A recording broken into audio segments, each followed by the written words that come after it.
Hello and welcome to episode 2 of Retro Recall the PS1 Chronicles, a show where we play and rank every PlayStation game ever created. My name is Jimmy, and as always, I'm here with Mike. Hello. All right, so today's game. Oh, we're just jumping right into what the game is. Yeah, I don't have anything else to say. I'm ready to talk about this game, unless you got something. Nothing very important. I mean, the one thing I forgot to tell you last week was I bought Blink-182 tickets. Nice. For their upcoming tour, and I forgot to tell you because it's still unreal to me. Like, it doesn't feel like I actually bought those. Mm-hmm. It's always been on my bucket list. I always wanted to see Blink-182 live and System of a Down, and I'm kind of running out of time for both of those. That's very true. So their tour ticket was announced, and I quickly bought a ticket as fast as I could. And it's still like 8 months away, so... I really wanted to go when they played with Turnstile. I think that was last year. The tickets were just so expensive. Oh, okay. No, I just couldn't justify it. I don't know. I really did want to go, and I've never seen them either. System of a Down, too. I would love to see them. There was that fest in Las Vegas. Sick New World. And they're having it again this year. Yeah. And that would be so sick to go to, but just cannot afford that. Yeah, and with Sick New World, it's like you have to travel down there, so now you're paying for a hotel, your flight, and the event. It's just so much to actually travel down there and do that. Yeah, I mean, I've actually never been to any big festival like that. Like, I've been to Warped Tour, obviously, but like the real festivals I've never been to, and I think that would be so cool to do, or even play one, obviously, but yeah. It would really be a lot of fun, and... It's weird because the opening acts are Pierce the Veil, which, okay, that's not that bad, but Alexis on Fire is opening too. I mean, that is a pretty cool lineup. I haven't heard of that name in ages, so it's going to be really cool to see them live too. They put out an album this year. What? Yeah. I need to check that out. That's crazy. Yeah, I only listened to it once when it first came out. I need to listen to it again, but not bad at all. Nice. Yeah, so that's 8 months away, so I'm sure at some point I'll be talking to you about that. But yeah, that's all the news I had. Yeah, I mean, I really didn't have much going on this week, working on this. I haven't had time to play really anything else, so I just played this, and yeah, I got some opinions. Yeah, so do you want to hit us with the details first? Yeah, let's get into this.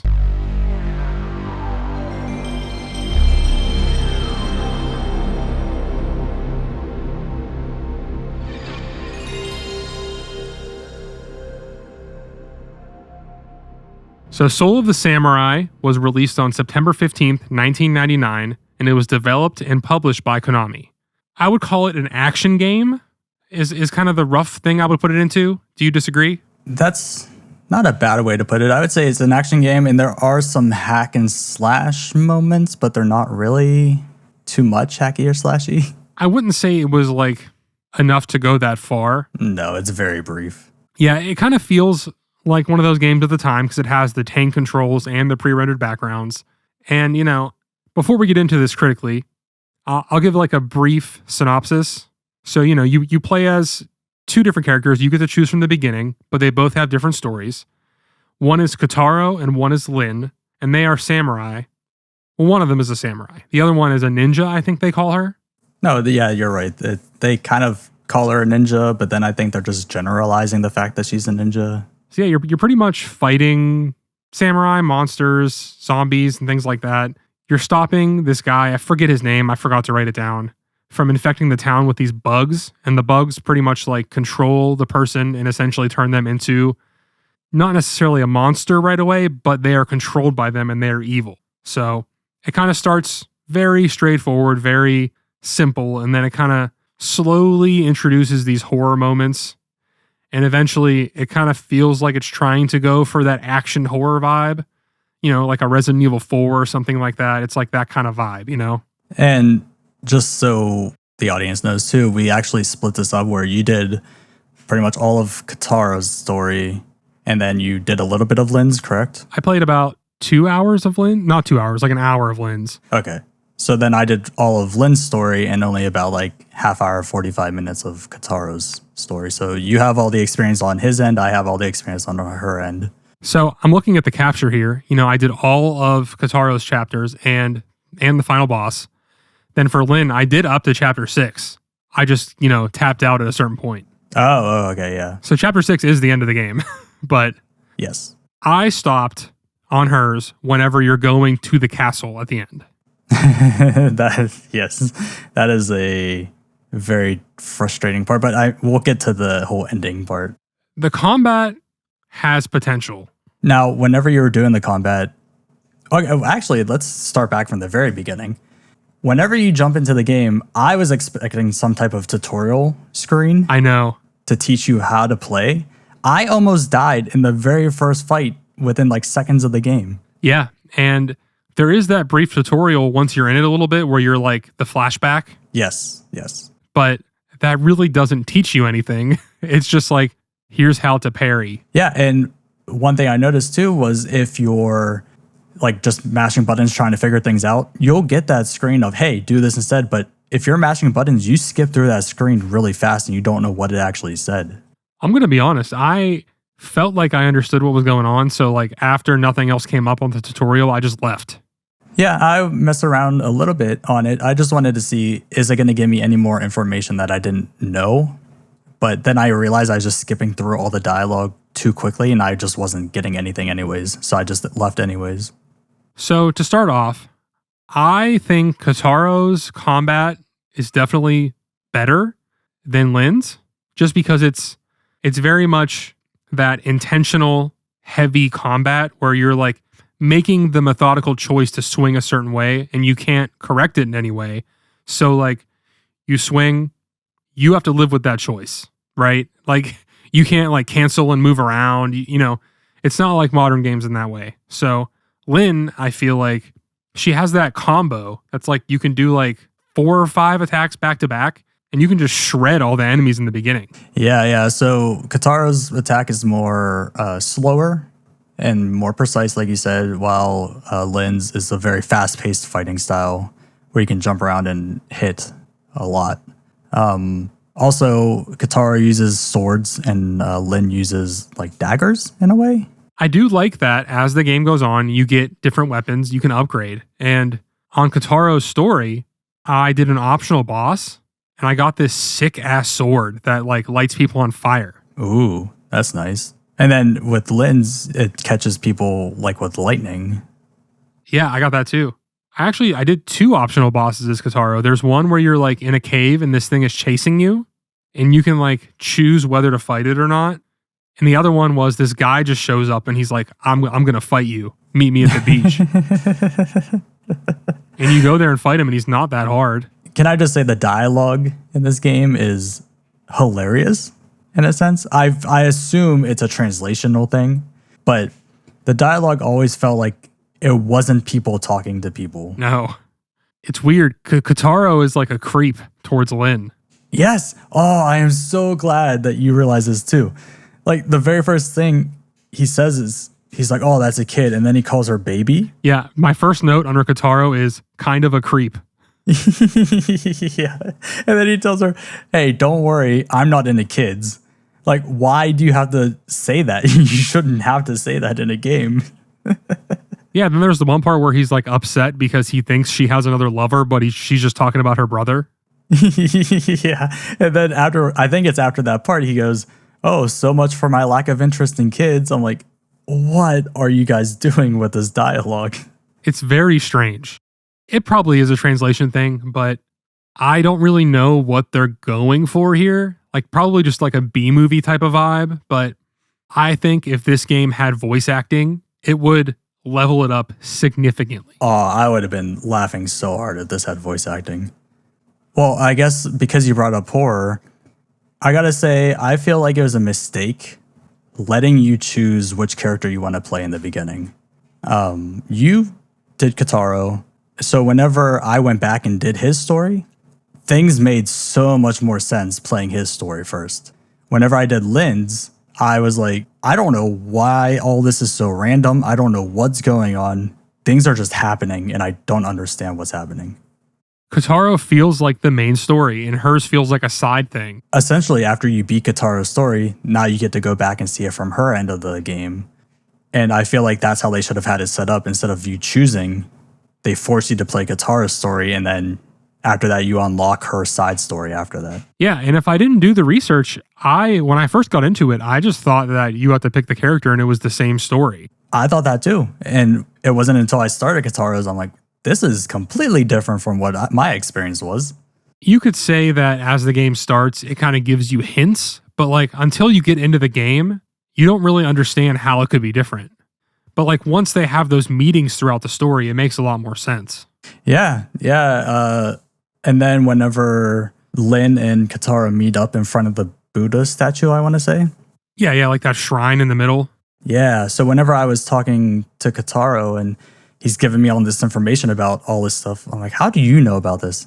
And it wasn't until playing the other story where it made sense of how he's learning about all this information. Playing Lin's after, like I just felt like I don't even really care about most of this. And I was just kind of zooming through it. Like Kataro's feels truly like the main event, especially like once you're getting into figuring out why things are happening. You're fighting the people that are causing the events of the game. And as Lin, you're just kind of doing her thing. Yeah, it was so boring. And the entire time playing her story, I'm like, where's the interest in this story? This doesn't feel like a completed game. Of course, I had to play Kataro's to get the completed game. I really think it should have been like you were saying, you play as Kataro and you beat it and then you start again as Lin. Yeah, because you're missing out on all the key information. When they bring up the soul bugs, which is what you were talking about in the intro, I was like, this is the first I'm hearing about it. Why is this such an important topic?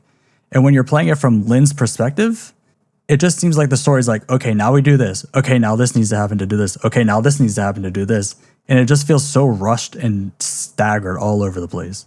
Yeah, it's strange. Like I played the game this week, but I don't even remember a lot of what happens in Lin's story. But Kataro's, I do remember. Because like hers, because she's mostly just looking for her brother, and then you fight him.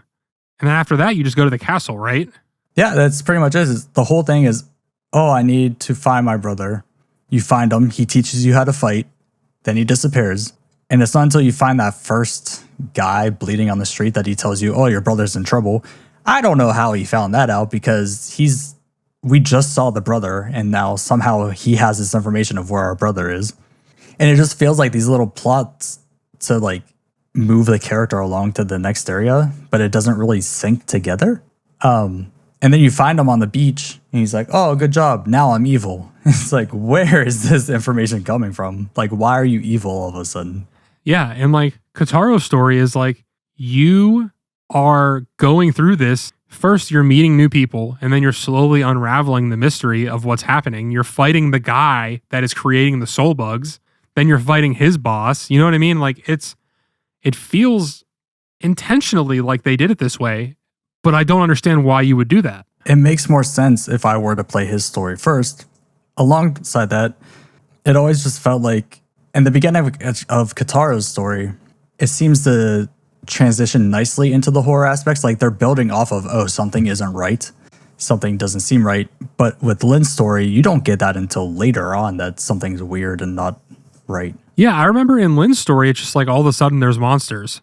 Yeah, and no explanation as to why. Yeah, I mean, Kataro feels graceful in a way. Like it's slowly introducing the horror until it's a full-on horror thing. With the fighting system, did you ever do one of those, like, I don't even know what to call them, the special attacks or like the one-hit kill attacks? So as Kataro, you can do the parry, which is when the screen goes like black and you do like a one-hit kill. Is that kind of what you're talking about? Yeah. And then there's like the special moves, which are like fighting game moves, which like if you pause it, it shows you the list of things you can do. Yeah. How often did you use those? So I spammed the fuck out of the one that Kataro has. That's how I beat almost all the bosses.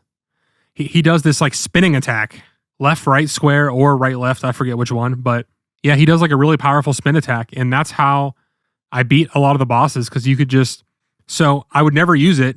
So as soon as I would get into a boss fight, my like magic bar or whatever would be filled. So I would just spam it over and over again because it only takes 2 bars. So by that point, the boss is almost dead and I can kind of half-ass my way through the rest of it and not think too hard about it, you know? Interesting. So Lynn's is, I don't know if you used hers at all, but it's just different variations of throwing a dagger. Shuriken, I think is what they're called. Not really. Yeah, so it's just, hey, instead of throwing one shuriken, I'm going to throw one that's on fire or throw multiple at the same time. I honestly didn't use any of the shurikens until I got to a boss fight. Yeah, that's pretty much the only time I found them useful as well. Well, you always want to have the healing item, queued up. You don't want to switch to something else because then if you take a few hits, you can die. Yes, but I guess this leads nicely. How long did it take you to realize there's an inventory system? Pretty quick. Whenever I play a game, I go through the menus and check everything. Here we go. It took me an hour and a half before I found out that there's an inventory system. What the fuck, dude? All right. So I never thought to push the select button. I have no reason to push the select button. I pushed start, it paused the game, gave me my information, and I just thought, okay, well, that's all I have. I'm trying to figure out all these other buttons. It wasn't until when you're in the forest with Lynn and you go into that one room and you take the golden keys and the door shuts behind you. I couldn't figure out what to do. I was trapped in that room for about 10 minutes trying to figure out what I'm supposed to do. And then I happened to hit the select button. Yeah, it kind of functions like Resident Evil a little bit, where like you have to go into the inventory and use the item from there. Yes. That did throw me off. Like you can't just walk up to it and then push like X or something. Yeah, and that's what I was trying to do. So then I happened to push select. One, found out there's a map. That would have been very useful. That map is fucking useless. What? It is not useless. I was like, once I found out there was a map, I used that map nonstop throughout the entire game. I didn't use it at all. What? I didn't even look at it other than the beginning. How did you even get through the forest level? So I got really lucky and I went there as Kataro in that playthrough because that's what you have to go through there to get to the beach and fight that guy I was talking about. Right. And I just kept staying to the right and I just got to the beach. Oh, okay. That's lucky. Whenever I play a game like that and I don't know where I'm going, I just kind of pick a direction and stay that way until I get there. That way I kind of know where I've been. Yeah. So, I just kept staying right, and I'm at the beach. I'm like, all right, whatever, dude, My problem with it was there's times, especially in the forest, where I just didn't see the path that I could have gone. I clearly saw one to the right. Whenever looking at the map, it's like, oh, there's a path that I can go up now. And I didn't know that because of how the background looks. And sometimes the paths aren't that clear. So it's a lot harder to see where I'm going. Straight up, I think the backgrounds look like shit. They are beyond terrible. Like, I'm not against games like this at all. Like, Resident Evil, all those type of games, Final Fantasy, like, they all use them well when they're detailed enough to work well. This game, I feel like, does not do it for me. No, it's not too bad when you're in the town at all. It's, in a way, we played Persona. It kind of gave me that Persona vibe. Not as nice looking, but that's kind of what I was getting. But it wasn't until getting into the forest where I realized how shitty it actually all looked. Yeah, and whenever I was playing, if you just talk to the townspeople, they tell you where all the paths lead. So that's just what I did. That made me laugh a lot was the townspeople, when they spawn in, they kind of just, it's like, oh, here's only 3 people, and they're kind of just walking back and forth in one area. Yeah, they just like aimlessly wander around. Yeah. It's fine. It's nothing that big. Well, the part that annoyed me the most as Lynn was the part where they don't let you leave because you have to talk to people first. Wait, that's a thing? I talked to everyone, so I didn't even get that. Okay. So I played Kataro first, obviously. So then I played Lynn, and they're like, go to the beach. I'm like, yeah, I know where that is. But it wouldn't let me go. It was like, you don't know where it is. You have to talk to the townspeople first. Interesting. Okay. So I talked to one guy, and he said where it was, and they're like, you still don't know the whereabouts. I'm like, what the fuck? So then I went through and I talked to every person, and then it popped up and it was like, you know where it is. You can go now.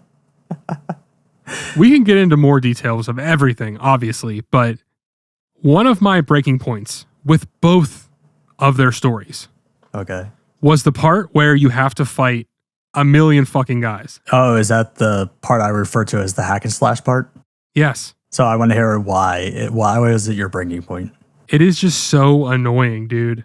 On Kataro's, I had to fight 268 enemies. And on Lynn, I had to fight 290. Wait, okay. Why? Because whenever I did it for Lynn's, it was 260. What the fuck? That's weird. I wonder if that's just a random number of what you have to get to. Is it like it just picks a number between 250 and 300? I was doing it as Kataro, and I'm like, this sucks. It's so boring. And then I finally beat it, and then I get to that part as Lynn, and I'm like, really? Again? And it's weird too, because when they give you that number in the top of the screen, it kind of, to me, it felt like the end of the game. Like, oh, here's like a fun little mode where you're just going to see how many people you can kill before you die. Yeah, like a tower defense thing or something. Yeah, like why would you give a number otherwise? So I was almost to the point of just stopping and letting them kill me because I thought maybe it was an event where I had to let them kill me to move on. And I told myself, I'm going to give this until about like maybe 300, 350, and I'm just letting myself die because I don't know how far I have to go on this. I looked up a video of someone speed running this, and the person doing the speed run just went into the corner and just stood there, and they can't get to him, so he just waits there and it ends. Oh, so do you think maybe it's a time-based thing? I think it might be. So then it's just however many you kill within that time period is like a high score, even though it doesn't mean anything? Yeah, the amount that you kill is just pointless. That's interesting then. Which then I guess in Katara's story, did you have to fight the sock monster snakes? No. We'll get into that in a little bit, but yeah, good. No, I was just going to say, like, the reason it was kind of my breaking point was I'm like, this isn't hard. This isn't fun. You're just running over to them and pushing a button and they die in one hit. What makes this fun? Yeah, and it's right after you get that lightning sword with Lynn in her story. Right after I got the fire sword. Okay. So then when you use it and everyone's dying in one hit, you're like, wow, this is a very strong weapon. But it's not. And then you go to use it later in the game and it's not at all. It's just a normal weapon. I don't know if you noticed, but it does tell you in the menu how good a weapon is. Yeah. I had that in my notes where I kind of like that feature. It tells you how sharp the weapon is. For the swords, it tells you how long the sword is and how much it weighs, which I don't know if any of those factors come into play for when you're playing, but it is very nice to see that there's that little bit of detail in the game. I don't think the weight matters, but I do think like the reach of it, and then like, you know, obviously the sharpness is like how much damage it does, I think. So I would just pick the highest damage one that I had. Like the fire one was cool, but like I had a more powerful one that I just used. Yeah, I did the same thing. The lightning one was awesome, but then I got a second one where it was equally as sharp as the other one, except it was 1 more inch longer. So I'm like, well, if this gives me better reach, I'm going to use this one instead. None of the swords really felt that different. I mean, like the one that had longer reach, you could feel it a little bit, but as far as everything else, it's like, yeah, this one lights them on fire, but that's really it. I didn't notice anything significant. No, not at all. But it was cool. I don't know if you noticed this, how you can change the blood color. I did, but I didn't do it though. I didn't either. But I just thought that was a neat little detail of, oh, if you want the blood to be green or yellow, go for it. Change the blood color. Yeah. No, I mean, it's cool that they had that. It's like a really strange thing. I don't know who would ever even change it. Well, it's a very strange game, so it kind of makes sense. Yeah. How do you feel about the bosses? Because I don't really like them. This ties into just my feeling about the fighting in general of the bosses when it's a 1v1 weren't that bad.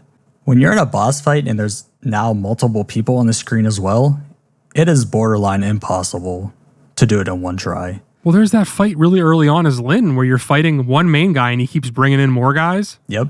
I died about 4 times on that level. I died like at least 2 or 3 times. The way I beat that guy is I just rushed him, kept him in the corner and just kept slashing at him. And then when someone else came in, I would quickly take care of them and then just rush the main guy again to just get his damage down as fast as possible because I didn't want to deal with it anymore. So after dying once or twice, I somehow glitched him and he didn't summon anybody till the end of the fight. Oh, that's awesome. He summoned 2 guys. I killed them and I kept hitting them. And I think I was interrupting his little move to bring them in.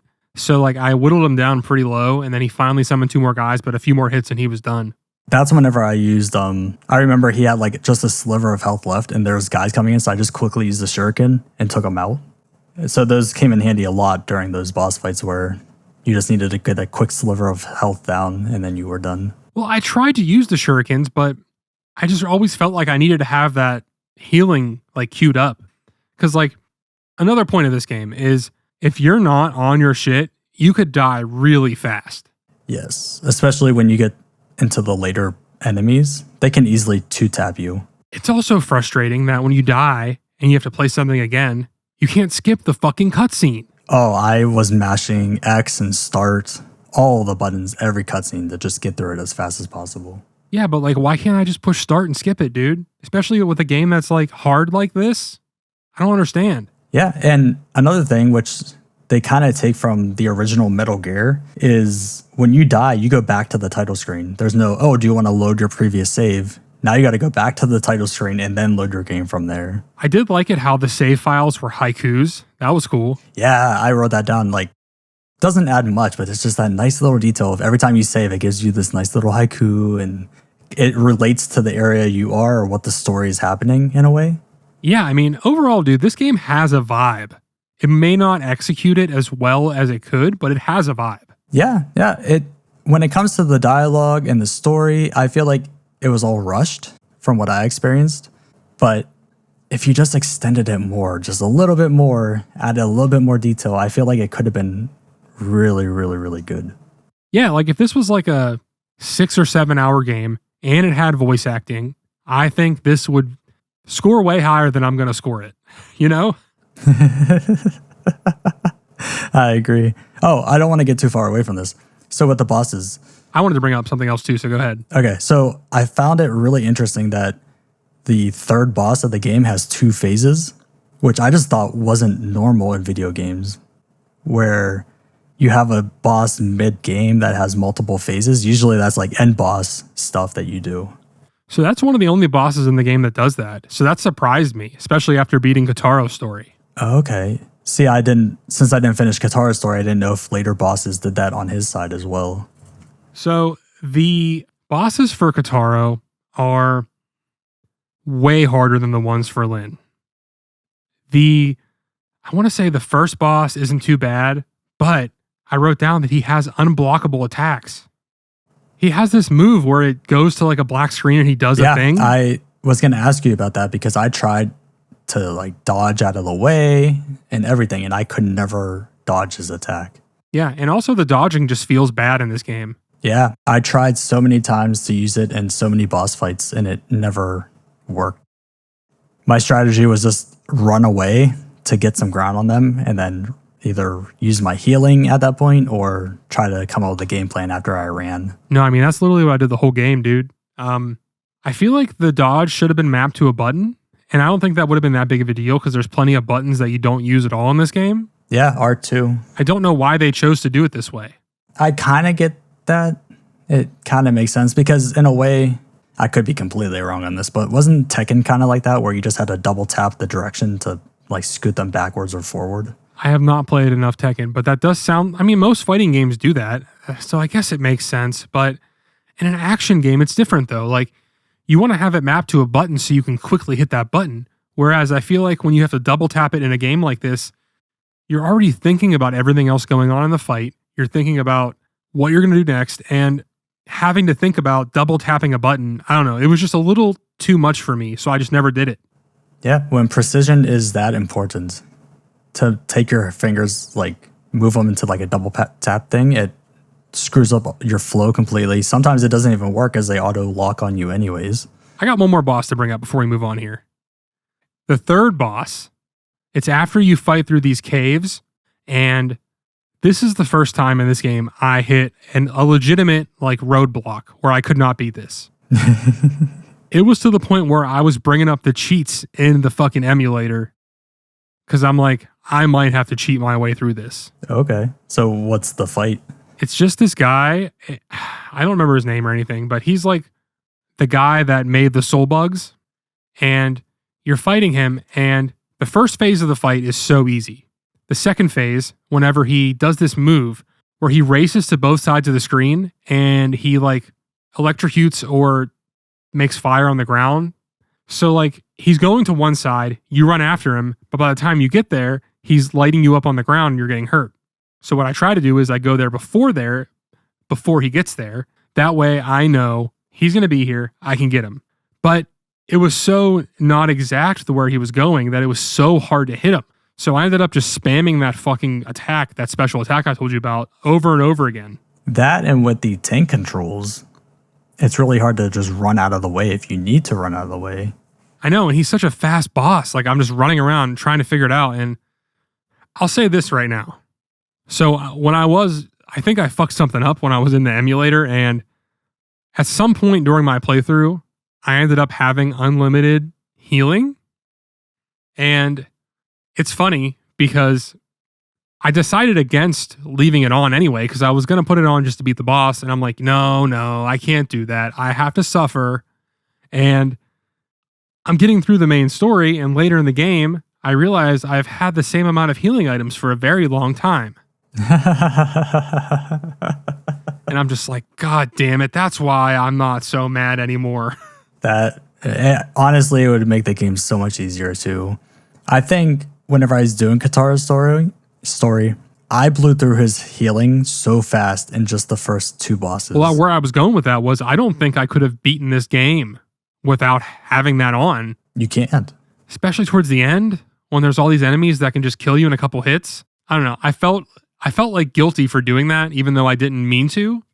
And to reset it, I had to close the emulator completely and then load a new state of the game and then load my save.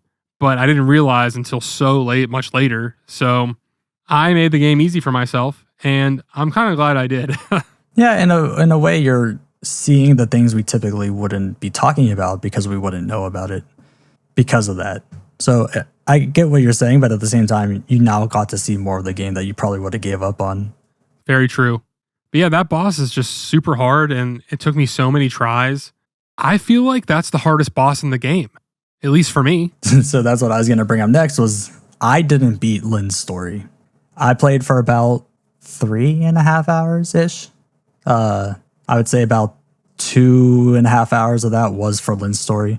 The final boss, again, I don't know who he was really, because they introduced these characters in such a weird way. Like, it's so sudden for Lynn's story that if you're playing that first, you have no clue who these people are. They just show up. Mm-hmm. But the final boss is this, I want to say like a monk or a priest or whatever, and he has this really long stick. I, no joke, played the final boss at least 35 times. Couldn't beat it, and I gave up. I was done with the game. If I didn't have the cheats on, I would have did the exact same thing. Yeah, I was trying everything. Throwing all of my stuff at him, throwing bombs at him, smoke bombs, trying to do jump attacks, trying to do parries. It didn't matter if you were blocking. He could break through the block. Anytime you did any damage to him, he used the heal ability.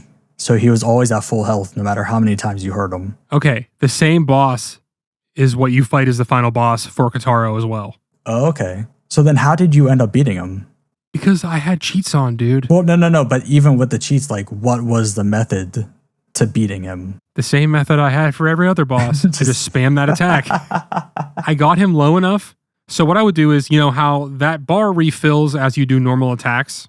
So I would spam it until it's gone, then do some light attacks. He would probably heal. And then I would spam the attack again, and that would get him down. Oh, okay. But it's funny, when you beat him, they're like, I have a feeling that we didn't end this or something. You know, like, it's like hinting at this is not the final ending. Okay. I looked it up. I'll give you the juice. So you have to beat it as both of them. And then there's a true boss where you get to choose which one you want to play as. I didn't do it because, like, I didn't really feel like cheating my way all the way to the end. And you can't just, like, load into that or something. You know what I mean? But yeah, so that's the way the game ends. Like, I think you fight him again or you fight a different boss. I really don't know. But yeah, they hint that there is a true ending. Okay. Now, do you know what that true ending is or no? I do not. I could have watched it, but I felt that we should mostly represent our playthrough of the game. That's true. We could talk about all the other things that are in a game, but I feel like we're reviewing it. We have to talk about what we experienced, right? And I will say that I even tried to look up a walkthrough to try to, like, what am I doing wrong with this final boss? Is there something I'm not getting or something I should be doing? And they don't even have any instructions for Lynn's story on the final boss. It's all Kataro and what you should be doing for him and not for Lynn. Well, there is, I want to say it was GameFAQs. There was one that was just for Lynn. Oh, okay. I didn't see that one then. And I'm that type of person, I hate using walkthroughs in games. Like, I despise using walkthroughs. Yeah, I feel bad when I do it. Yeah, like I love trying to figure it out on my own. I feel like that's the whole appeal to games. You're doing it yourself and you're solving these puzzles on your own. Exactly. But whenever I'm that far into it, I'm already tired of the game. And it just feels like a chore trying to beat this boss. I can't do it. So I had to look up something, but still couldn't find any information. So I just gave up. By the way, it's funny that you said you played this game for about 3.5 hours, right? Roughly, yeah. The total of all my capture is 3 hours and 7 minutes. Okay. So it's funny that I was able to play way more than you, but only because I had those cheats. Yeah. I died so much that just added to all my time. No, I would before all that happened, when I was playing as Kataro early in the story, I would just literally reload if I got hit too many times because there's so little healing items. There's so little healing items for Kataro. I will say for Lynn's story, I was stocked up to the max on healing items. I almost feel like Lynn's story feels like an easy mode. That's actually a good way to put it, yeah, now that you say that. It was so much easier to get through that game, up until the final boss. The main fighting technique for me using Lynn was just hold block and kind of just slowly walk your way up to the guy, wait for them to attack, they hit your sword, then you attack them and kill them. And that works for about 95% of the entire game. That's not just the way to play as Lynn, that's just the way you play this game. Oh, okay, I wasn't sure if you were doing the same technique as well. I couldn't figure out the parrying. Sometimes it would just happen, but you have to pretty much tap attack right after they clink against your sword. Weird, because I think I noticed it right before it clinks against your sword. Well, that's the problem right there. Yeah, there's the problem that we don't know what's going on, but I gave up on trying to do it pretty early on. I couldn't even really get it to happen in the tutorial. So in the tutorials, I couldn't get it at all. And again, because I skimmed through that text, I didn't even know that was a thing. It wasn't until Lynn's story on top of the castle walls, which I accidentally did it to a ninja. And I was like, that was really awesome. How did I do that? And then when I played Kataro's story, that's whenever I actually read through that. And then I felt like with Kataro, I did it about 10 times. And I only managed to do it once with Lynn. Literally anytime I did it, it was not on purpose. Oh, okay. Once I found out about it, I was always purposely trying to do it. Yeah, I just couldn't get the timing down, so I just kind of said, fuck it. Yeah, mine was specifically just to see if I can understand the timing, and I never could. It was just a hit and miss on if it landed or not. Other than the game just generally being hard, another way that I died a lot was you have to pull out your sword. Yes, which I love that detail, but go ahead. What do you have to say about that? No, there's just a bunch of times where you have your sword, there's a cutscene, then your sword's away, but you don't realize it, so you keep going, and then you get into a fight, and then the enemies just start fucking you up.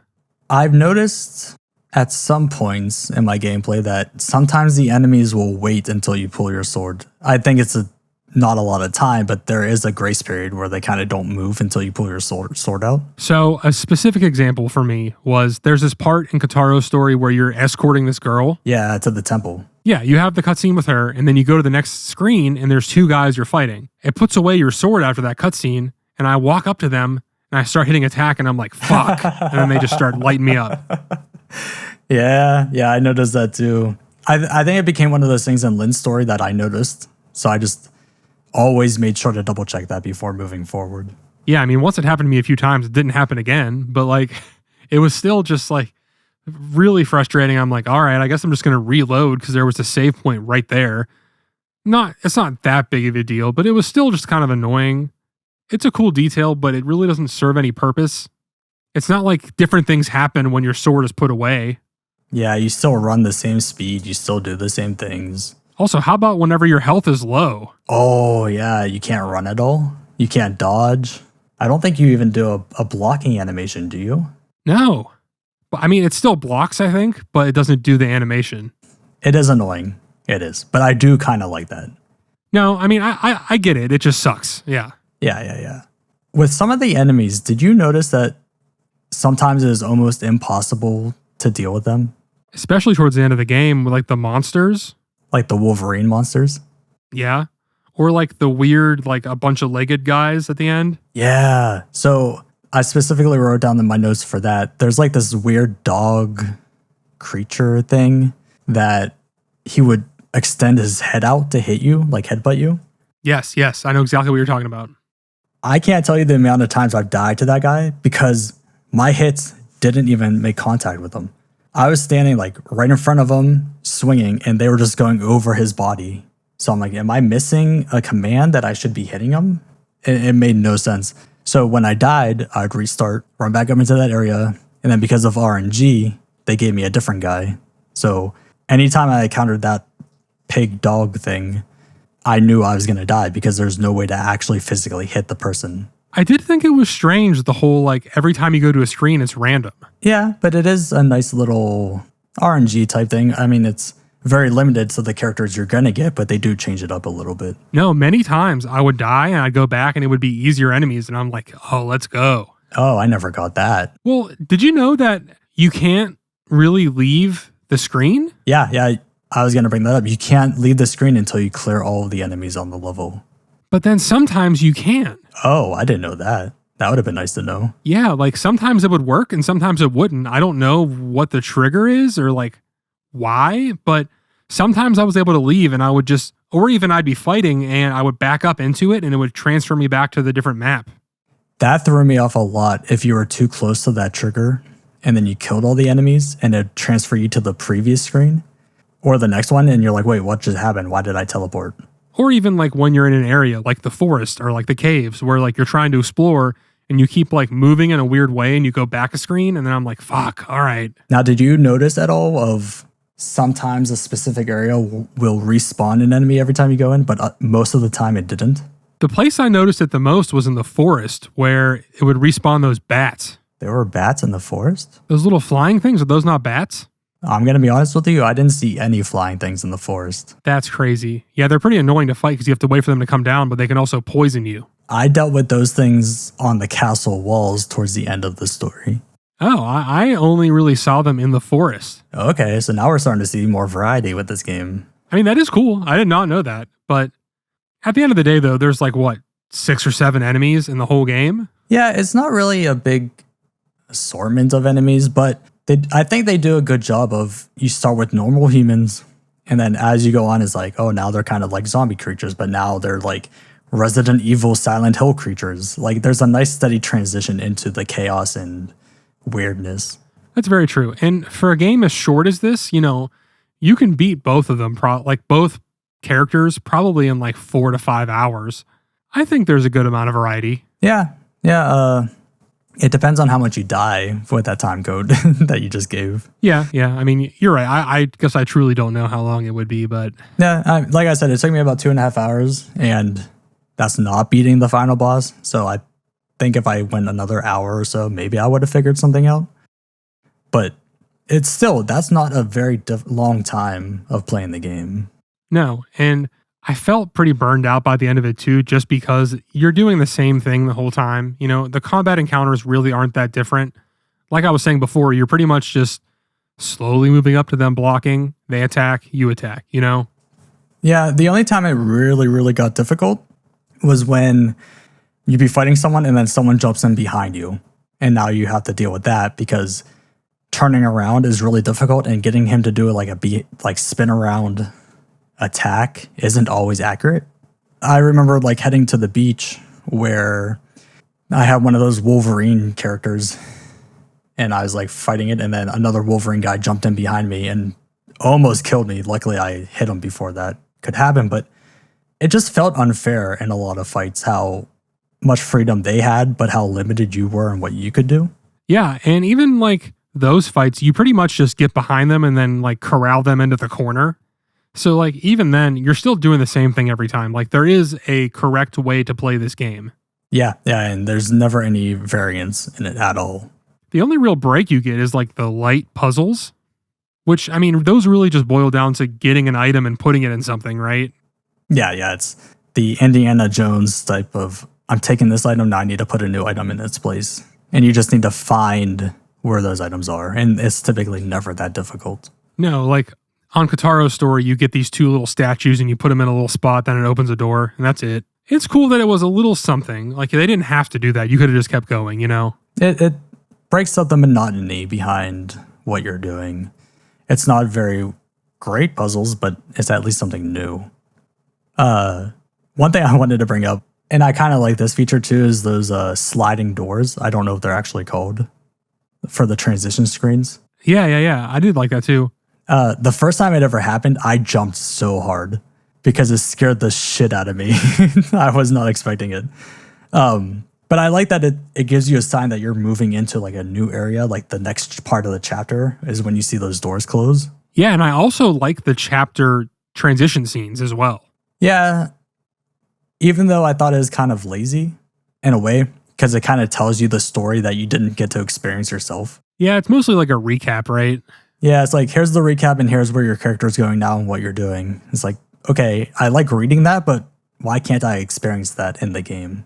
That's true. I mostly was just talking from like an aesthetic and a vibe sense, you know?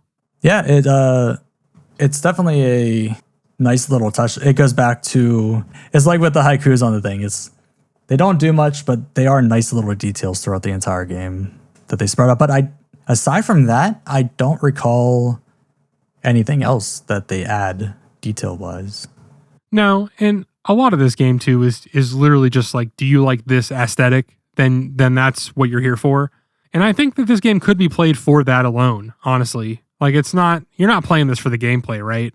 Maybe, but are you though? Because I feel like you'd be seeing the trailer or some sort before buying it, maybe. So, or you're like, I really like samurais. So, well, that was me hinting at the fact that I think the gameplay is kind of bad. So, like, if you're going to play this game, you're playing it for a different reason, you know? Right, but there's also another point to that we'll get to in a little bit. But I will say, for my final thought on this game, the castle scene for Lynn, when you have to jump up the wall and then you're running on top of the walls towards the castle, it's just that stereotypical like samurai ninja type move, and I thought that was really, really cool to have that in the game. I did not get that far, but that sounds sick. Okay, yeah. It was confusing because you had to do like a jumping up these steps to get on top of the wall, and the jumping is so clunky that it took me a while just to do those basic jumps up. Yeah. Once you're up there and you're just running along the wall fighting ninjas, I was like, okay, this is kind of cool. Out of everything else, I like this part. Yeah, I stopped playing right before you got to the castle. There was a bunch of like those like monster enemies and they kept killing me, and I'm like, you know what? I've had enough. And honestly, you weren't too far from the ending. Once you get up to the castle, you run on the wall, then you get up to that final boss, and that's it. Yeah, I mean, the only other stray note that I have here that we haven't really brought up is that you level up in this game for seemingly no reason. Oh, honestly, I completely forgot about that. Yeah, you unlock the new special moves, but that's really all it does, right? Like, does your health go up or anything? Not that I've noticed. It's just after you're done with the fight, it's like, oh, you learned this move as well. And that's about as much as I gathered. But like in the pause menu, you see your experience going up, you know? Right. But also towards the end of the game, I noticed my experience was maxed out. It was completely filled out and it wasn't doing anything else because I unlocked all the moves at that point. I noticed that too. I didn't realize that was why. Yeah. I think once you unlock all the moves, there's just nothing more for it to give you, so it just stays maxed out. So I guess technically you could grind, right? And then just unlock all the moves pretty early on. Maybe, but if the enemies don't respawn, then you can't really grind a specific area. I mean, there are regions you can do that, but... I mean, it would suck and it's probably pointless, but you could. You could, yeah. But then again, like, as far as we know, we don't know if it gives you an attack buff or health buff. I want to say it doesn't, but I really don't know. There's no information to tell you it does, so I'm going to assume no, but there could be something behind the scenes. Even if it does, it doesn't make a difference. Yeah, but it's just weird how little information they give you. All right, well, I think we've kind of said our piece here, so, our next segment here is I'm going to read a couple segments from Reviews of the Time, just to kind of get a feel for that before we get into our review. Well, our score anyway. Game Informer.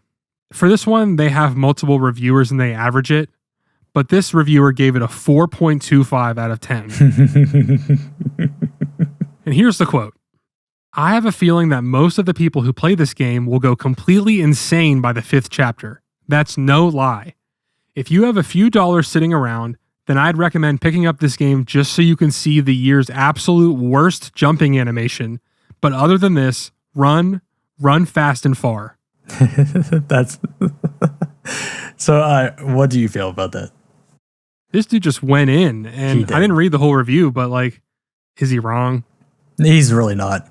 The whole jumping part kind of goes back to what I was saying about it being unfair. You can try to do a jump attack, and they can stop you. They can do a jump attack. You can't stop them. It's just a weird thing that they let it be that lopsided. But I agree with this review 100%. Yeah, I mean, if I got this game as a kid, I probably would have hated it. Probably would have gave up. Yeah, I wouldn't have even made it as far as I did playing it now for the show. All right, and it was a little harder to find a positive review, so I got one. IGN gave it a 7.5 out of 10.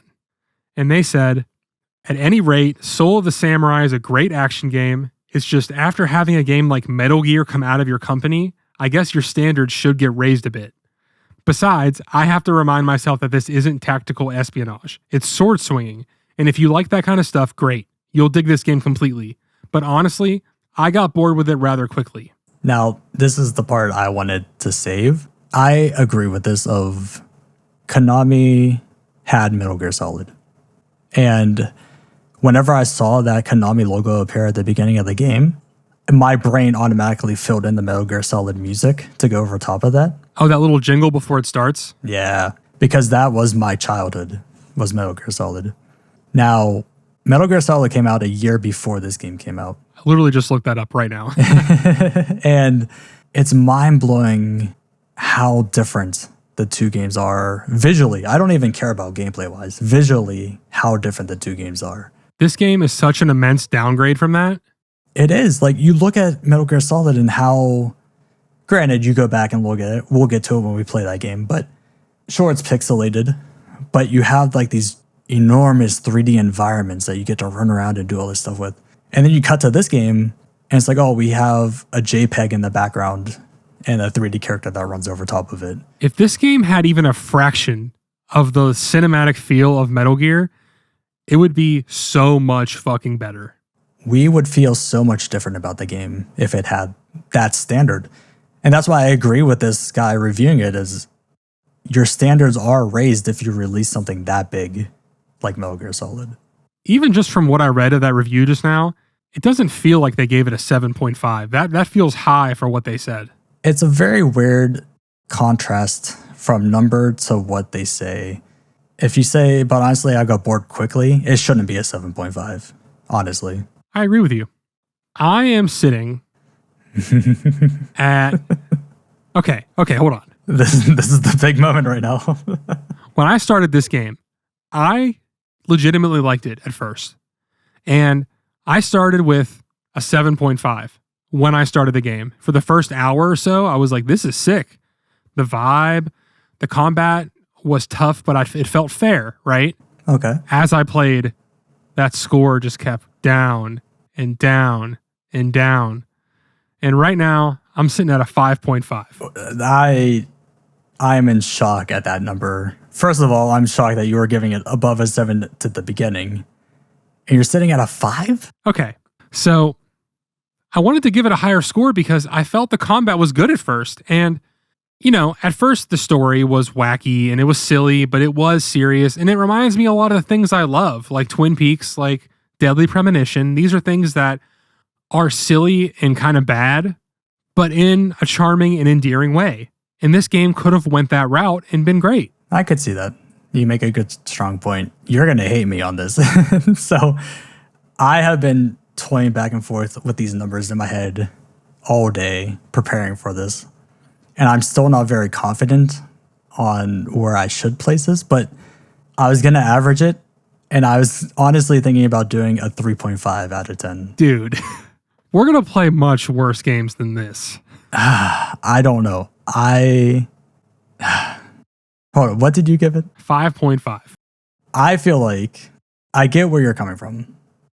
And I'm willing to raise my score up to at least a 4. You do not have to raise your score at all. This is your score. You keep it at what you want. This is what I'm saying, because I've been between 3 and 4, and I feel like 3 is a little harsh. I do think a 3 is harsh. But like you said, you were very optimistic in the beginning, but the game doesn't really give you much more after the beginning. No. You're getting the same stuff over and over again. It's just repeated stuff. So does that deserve a 5? I don't think so. Like, I feel like a 5 is bad, but you can at least, there's a lot of variety within that 5 to at least make it decent to play. So it's weird. Like I said, when I started, you can see the potential. And like, if it was a little better, it could have been a 7. It could have been an 8. Like, I was like, this game might be really good when I was starting it. Yeah. And then you just force yourself to keep playing it because it sucks. For me, I think I want to save these lower, like the 3s, the 4s, when I feel more strongly about how bad a game is. Whereas I feel like during this whole discussion, there's a lot of stuff that we said that we liked about it. Even though that's a lot of aesthetic things or like little things, there's still stuff we said we liked. And for me, going below a 5 is like, I really don't like this at all. And there's nothing redeeming about it, Yeah. Okay, well, you're selling me on this. I think I'll end up with 4.5 out of 10. I think that gives us an average of 5 out of 10. So we still sit in average.